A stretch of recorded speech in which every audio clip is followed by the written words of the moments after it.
welcome to episode 2 of my asexuality series. Today's topic will be coming out. Let's get right down into it. Woo! First thing I really want to emphasize is if you do not feel safe or comfortable to come out, then don't. You know, leave it to another time, leave it to the wayside. There's no pressure to come out. If you want to come out, it should be because you want to and you feel comfortable to. But remember, the most important coming out you have to do is coming out to yourself. Make sure you give yourself enough time to process this realization you've had about your sexuality. Sometimes it can be hard to accept it and sometimes it can be easy. I know for me, the first few, this goes sound really silly, but the first few hours were really hard, but then it just was this like weight off my shoulders and suddenly I didn't feel like the whole world was on my shoulders and I didn't feel broken anymore. Definitely take the time, take a few weeks to just come out to yourself and let it be your own process. And then coming out to other people is going to be a lot easier. So first we're going to start out with a few tips for coming out. Number 1. Be prepared to explain asexuality. Be prepared to explain whatever someone tries to compare it to. Somebody sent in a story about how they said they were asexual and their parent confused it with a gender identity and started coming at them with that. So just make sure you have anything ready for education, basically. Education is going to be a huge, resounding theme throughout this video, by the way. Prepare yourself for the you just haven't found the right person yet and stuff like that. When you're coming out to someone, most likely they're not saying it maliciously. They're just trying to, I don't know, it's a thing people do, but constantly like wanting to be right or something. I know I have that problem. So just don't get defensive, because I know that's a huge thing with me. I like jump into defensive mode like that. But definitely take a breath and just explain it to them. Because if you feel comfortable enough to come out to them, then they're probably not meaning it in a malicious way. Be an expert. Somebody sent in a story where they had initially come out as asexual and not as aromantic, but then like went back in.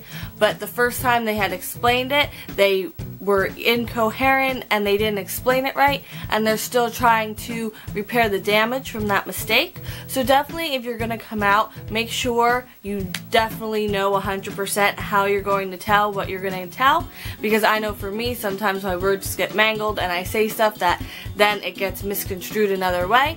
So definitely just make sure you have everything on point and you're explaining it correctly. Obviously, there's going to be a first person you're going to come out to. Who's that person going to be? Here's who that person should be. Come out to a trusted friend first. Maybe someone who's more educated on the LGBT plus and MOGI issues and stuff like that. So hopefully someone who already knows what asexuality is, so then your first time coming out you don't have to also be an educator. I know that's what I looked out for. Everybody that wrote in said even though coming out was hard for them, it was a relief at the end, and it just took a weight off their shoulders and they suddenly felt like freer to be who they were.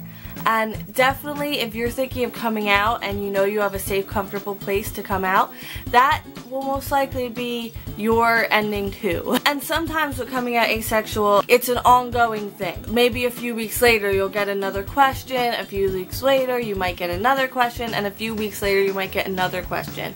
Because people, especially with this, are trying to educate themselves and know what you're talking about, and they're going to have follow-up questions. So just be prepared for the follow-up, and it should be a really nice experience. And I highly recommend doing it like this because it worked out great.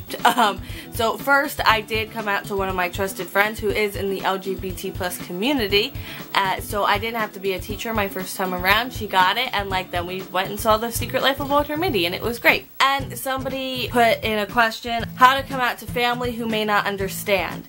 And for that I'm going to tell you about my personal experience because I think it'll really help in your situation. I'm lucky. My mom cares a lot and is immersed in the LGBT plus community issues.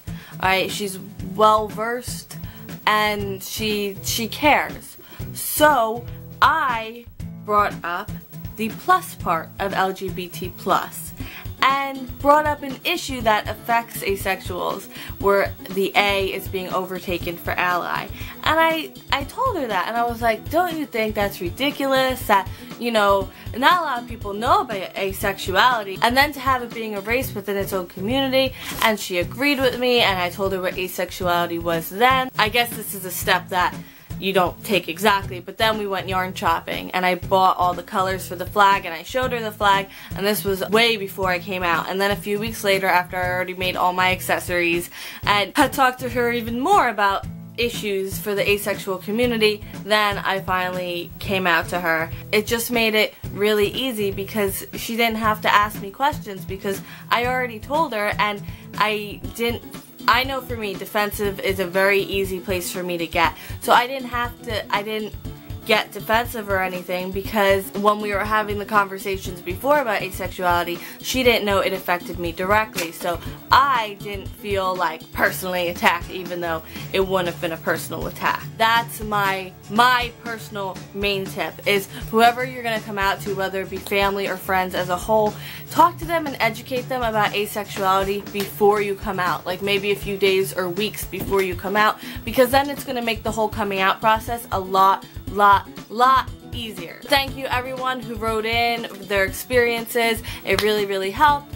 Be on the lookout for episode 3 sometime in March. Make sure if you have any suggestions of what you want the next topic to be, leave it in the comments or hit me up on Tumblr at carlyknits106.tumblr.com.